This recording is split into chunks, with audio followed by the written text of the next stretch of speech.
Intentarei ser breve para que non nos coma a fame. Nada, primeiro, non por frecuente deixo de ser necesario agradecer a Arturo, mas a todas as persoas que fan posible este acto e por invitarme a min, que a un rapaz con acento da costa, a falar de algo que non vou dicir que non é tan conocido que o Virós, pero realmente que o Virós prácticamente hoxe en día un tótem en arqueoloxía galega, relacionado máis que a parte paleolítica. Vou falar da parte medieval, que non parece menos interesante ou ten menos potencial. O que vou presentar aquí é un pouco un resumen de cousas que que fixen hai 15 anos, e tamén está incluído un resumen de traballos de María Martín Seijo, Raquel Martínez Beñín e Arturo. Isto solamente dijo para repartir créditos e culpas. Todo o mundo sabe desta Coviroso, estas alturas, o que vamos a falar son de dous momentos de ocupación medieval. Unha primeira, que está xusto na entrada da cova, que xa foi detectada nas sondaxes do ano 93, non aparecen unha serie de materiais históricos. Como vedes, está asociado un pouco a dous silos e unha área de combustión, mas tamén ese tipo de pedras que poden formar parte dun depósito estructurado que alteran diversos niveis paleolíticos. Aquí o que vedes é o silo, o A1, que é este primeiro, esta zona, que vedes aquí en sección. Dentro de esta área apareceron diversos materiais históricos, cerámica, tamén un remexido de materiais pleistocenos, pero tamén aparecen osos de animais domésticos, bicápridos, suídos e bóvidos. Simplemente, creo que todo o mundo estuvo na Coveiros, ou se non deberon estar, pero simplemente para ver a vista desde a zona medieval.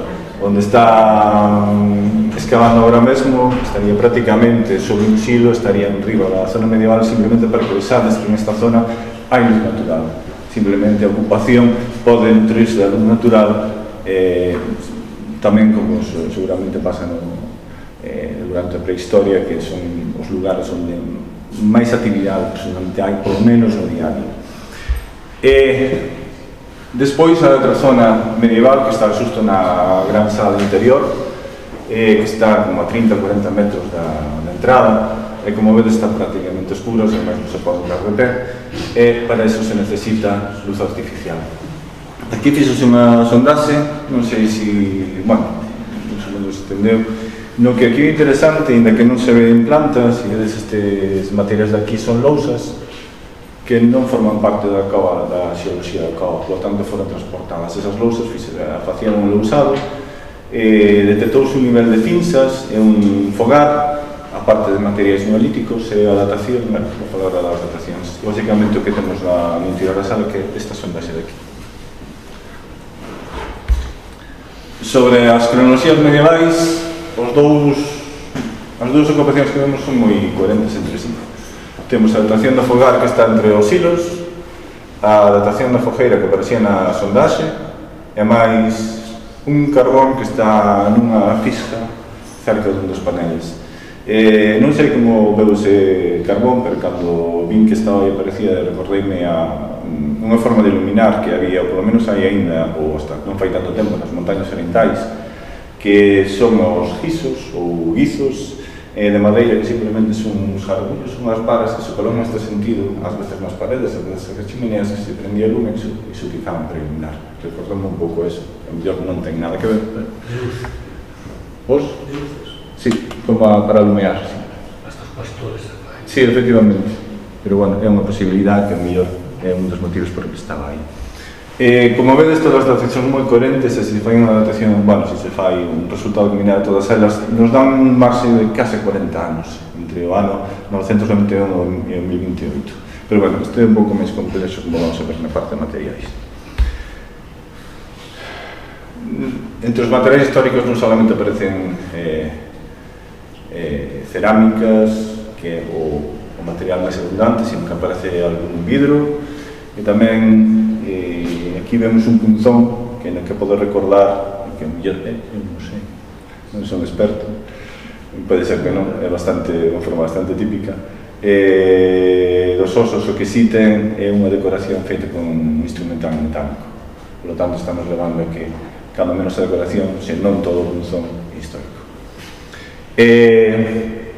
Pero voume centrar máis na parte da cerámica, que en esa zona da ocupación medieval temos materias anteriores. Materias anteriores de que falan de que hai bastantes cerámicas de común romana, entre elas algunhas formas reconocibles. Como vemos algunhas imitacións de Geis ou Alles, depende como queramos dicilo, sobre todo terra siquilata africana. Algúnas delas tamén, creo que tamén hai algún fragmento de hispanita tardía, se non recordo mal. O que hai tamén son determinadas formas que son típicas da zona, son típicas, que posiblemente se produciran na cidade de Lugo, e que ten certo sentido porque está bastante próximo, é un centro produtor bastante importante na sana etapa da romanidade. Algúnas cerámicas grises finas, que nos están falando que máis ou menos estamos aí nun horizonte dos séculos IV ou V despois de Cristo. Respecto á cerámica medieval, non hai un gran repertorio de formas. Basicamente o que predominan son as olas. Pero dentro das olas sí hai un gran repertorio tipolóxico de bordes. Desde tanto bordes redondeados, bordes rectos, bordes bífidos, bordes de pestaña, de simple pestaña, de doble pestaña, de todo. Iso implica simplemente que pode haber máis ou menos material, que se non está dicindo que hai un número mínimo de pezas bastante importante. Entre elas, a parte de cousas que non se san olas, vemos que hai lebrillos que se podían utilizar tanto como para servir comida como para limpieza, para higiene persoal, tapadeiras que teñen que estar asociadas seguramente a algún dos tipos de olas das que vemos aquí, xerras tanto de borde biselado, que son estas que aparecen aquí, ou de borde trilobulado, unha asa de este tipo de cerámica que é posiblemente cerámica gris leonesa de procedencia da zona máis de Meseta.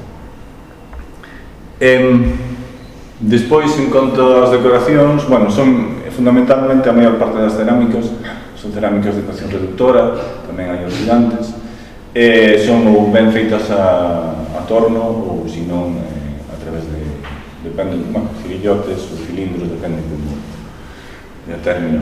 Basicamente o que vedes son as típicas decoracións, son moi típicas dentro da cerámica medieval, que tamén podemos encontrar incluso aquí no Rochaforte, en outros moitos yacementos, que son decoracións incisas formando ondas ou simplemente incisas con linhas paralelas. Topamos algunhas delas nas que aparecen decoracións plásticas con disitacións, cordóns con disitacións, e tamén algunha cerámica pintada que posiblemente se producción exógena. Todo este material que estamos vendo aquí é posiblemente de procedencia, a maior parte do material pode ser procedencia local ou regional. E hai unha cousa interesante aquí, que ao mellor polos tipoloxías de cerámica podemos estar falando que non toda esta cerámica pode ser da plena Idade Media, sino que algunhas desas formas poderían ser posteriores.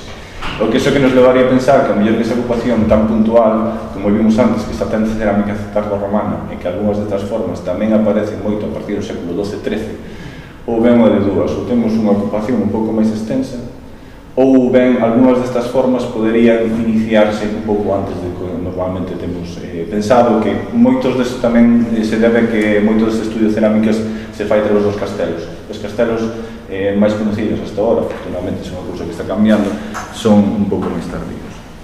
Vou falar un pouco do procedimento dos vegetais. Estes resultados do que os vou falar é algo que parten solamente de 10 litros de sedimento, ou seja, algo que fixamos foi 15 anos, unha cousa moi pequena, que ainda así ten algúns resultados interesantes. Todas as mostras que se sacaron, que foron 5 mostras, veñen deste silo, que foi colmatado con varios niveis distintos, un proceso de colmatación posiblemente antrópico, como entender, ainda que non estuve escavando ali.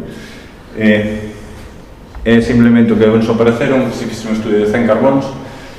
Dentro das especies que aparecen é tanto o salgueiro bidueiro, salgueiro ou ameneiro, que é a especie máis presente, seguido do bidueiro, o que ven sendo os carballos caducifolios, Rosaceae moloideae, que son especies típicas das árbores froiteiras, por exemplo, cereixeiras, incluso especies silvestres como abruños, o olmo, freixo, fabáceas, que son as especies arbustivas, castaño, abelán, aquí vedes a Prunus doméstica espinosa, que tamén entra entre a familia rosácea maloideae,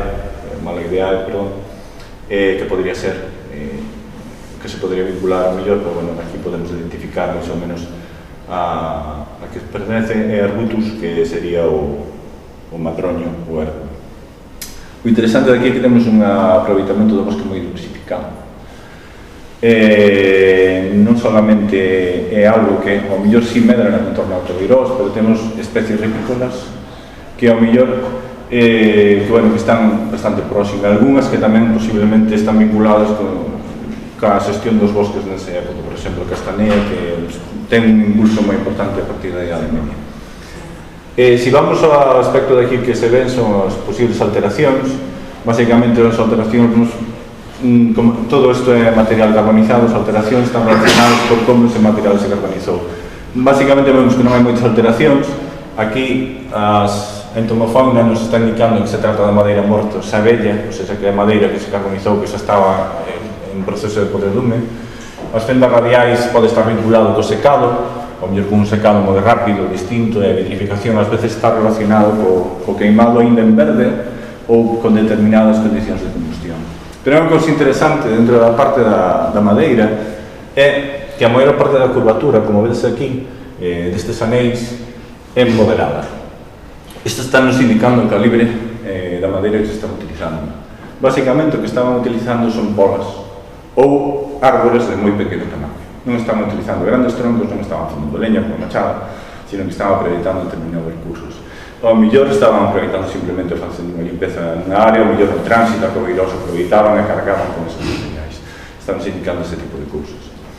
E aparte, un achado interesante, que é este pegamento aquí, puño vos eso, non é exactamente isto, pero simplemente para que vos fagans unha idea, é un pouco de dogma de feo que ahora mismo. Isto que vedes aquí é un fragmento traballado a madeira de bidueiro, está traballado tamén interior, ten unha forma cóncava. Isto sería como unha pequena asa de pomo, que ven sendo este tipo de saínte deste que é unha gamela de Barcelos. Para que os fans non tería necesariamente esta forma, pero sería este tipo de asa de un recipiente de bidueiro. O bidueiro é unha madeira semidura, moi apropiada para a talla, para tamén o torneado, porque non é unha madeira que ten moi poucas imperfeccións, ten un blanco bonito, ademais ten unha serie de ceras naturais que fai que sexa un pouco impermeable á auga. Entón é unha madeira moi utilizada sobre todo para este tipo de traballo en madeira. Estou tardando, vou ir un pouco rápido. Hai apareceron varias especies de cereais, o trigo fariñeiro, que é típico trigo que todo o mundo hoxe en día comemos, o a escanda, que é un trigo vestido que ata a Idade Media era moi corrente no noroeste, pero hoxe en día, ou por lo menos nos últimos anos, nos últimos 100 anos, non se atopou nos estudios que hai de campo ninguna escanda, solamente hai un caso dun acceso no Cinía que procede de Muros, pero un acceso un pouco, un depósito un pouco extraño, e despois a cebada. Si me interesa pararme un pouco no liño, porque contrariamente ao que suele parecer nos yacementos arqueolóxicos, que é o liño musitatísimo, que é a especie cultivada e que todo o mundo máis conoce, o liño mourisco é o liño ambiente, que realmente é un liño bravo, que tamén se cultivaba. O liño mourisco chamase así, porque as fibras teñen un color máis mouro que outro liño, que é a partir de cando se fai o proceso de lixiriado que queda branco. É interesante porque, forma ese tipo de agregados que se forman en conxuntos de sementes cando acaba determinada temperatura é por dous procesos, ou un ben porque hai unha liberación das células que se están carbonizando cara exterior, e outro é porque estas sementes poden ter determinados aceites ou componentes que se transforman en volátiles e forman unha sustancia pegañenta. O liño pode plantarse tanto en primavera como en outono, pero hai unha copla bastante chula. Por San Francisco bota o liño mourisco, se bota San Simón, ninda estopa, nin estopón. San Francisco, se non recordo mal, é 4 de outubro, San Simón está cada finais de outubro. Entón estamos indicando tamén un pouco o momento de plantación. Ese momento tamén coincide con a escanda. A escanda é fundamentalmente un trigo de outono, non se planta en primavera. Entón está nos dando unha pista dun aproveitamento que tamén coincide con outro dos restos que temos. Esta vela que nos aparece dentro do silo está remontada, son os fragmentos que estaban separados, posiblemente porque tiñan o recurso a man, aproveitaban as velas e estaban consumindo o sacemento. E aquí temos un oso de prunácea que tamén tiñamos a madeira, posiblemente parte desta madeira procedía de podas, non sabemos a especie porque é un fragmento moi pequeno, podría ser tanto unha cereixa como unha ameixa ou tamén os abrullos que son silvestres.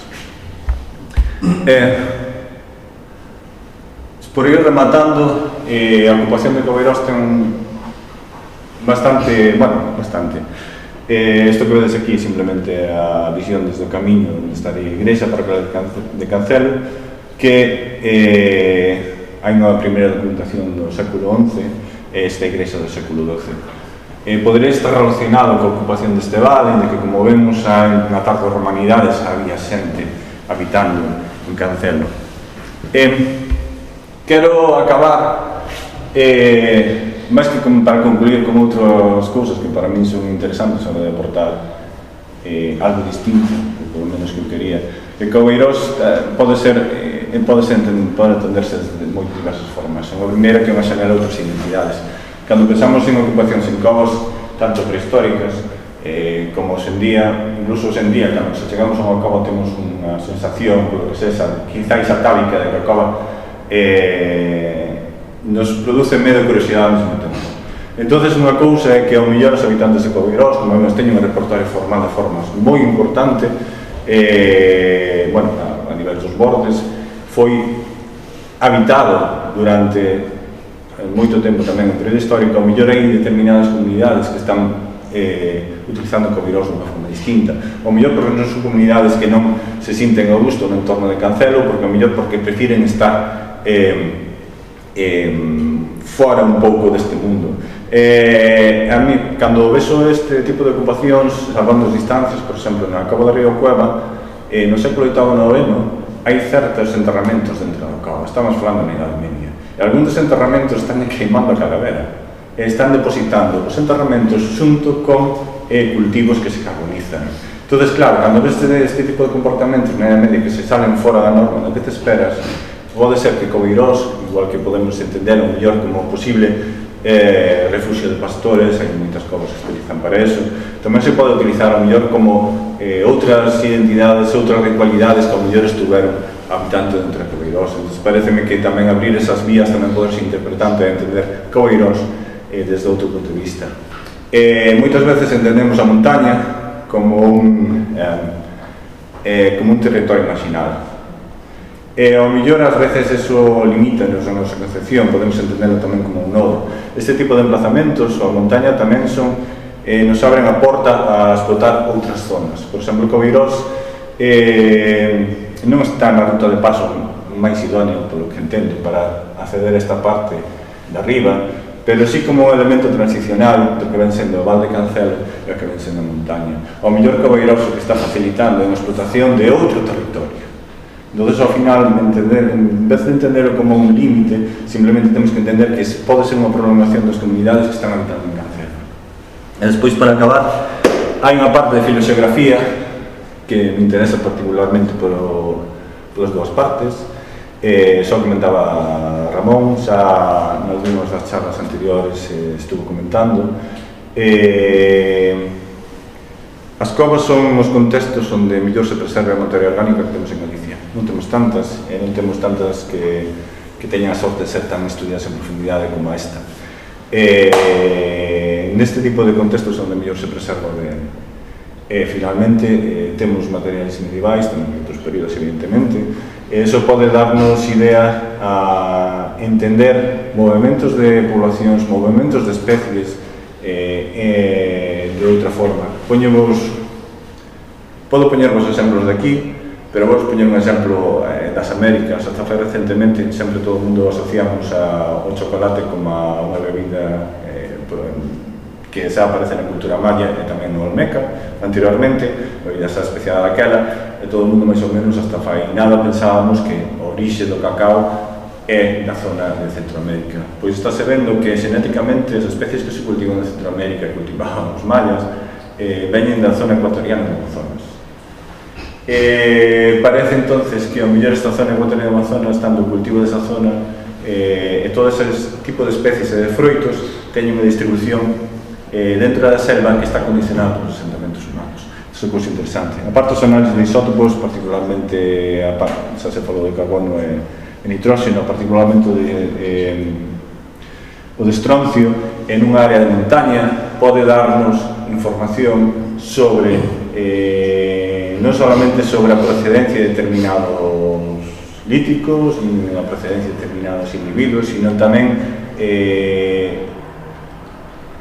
pode darnos información dese tipo, e aparte de utilizar os isótopos de carbono e nitróxeno, nos poden tamén falar da alimentación estacional que poden ter os animais, porque temos distintas comunidades vegetais na montaña como tal. Hasta aí.